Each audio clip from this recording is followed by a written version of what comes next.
Ah, chop. Lami jud kay karne na gud ni.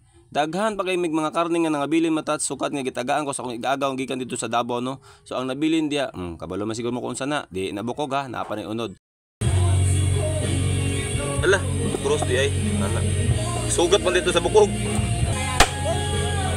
Nag-request ang akong igagaw mga tats maghumba na po daw mi. Kay napulaan na may matong bulalo nga tuhod sa baka, so amo na po daw ning humbaon kay lami daw ni humbaon. Siyempre atay man ang mga tats ako nang gisugbanon munang akong landanon kay dili na ko na i-apil dito sa humba para dabis bug kaayo ba.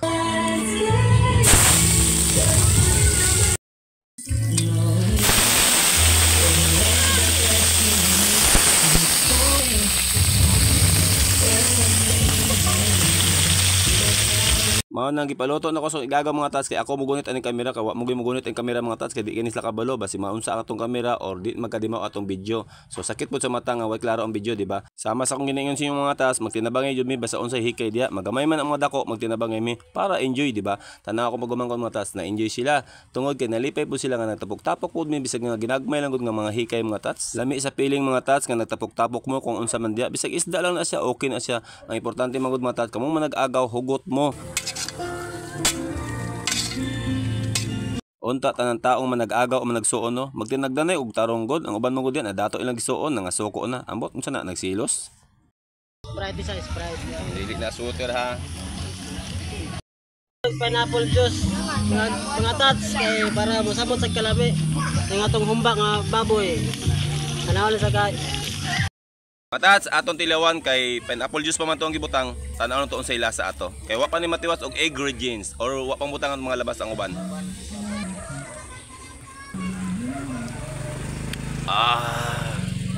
Chop. Makatilap yung tagluwag mga tats. Woo! Kini akong gineskot mga tats, ako alang niya. Wala ko nung para sa uban diya. Basig na naboy mabasa to akin nakialam ta sa kinabuhi sa uban. Sa akong kinabuhi manggod mga tats, ingani ko, hugot ko mo tagad sa akong mga igagaw sa akong mga parinti.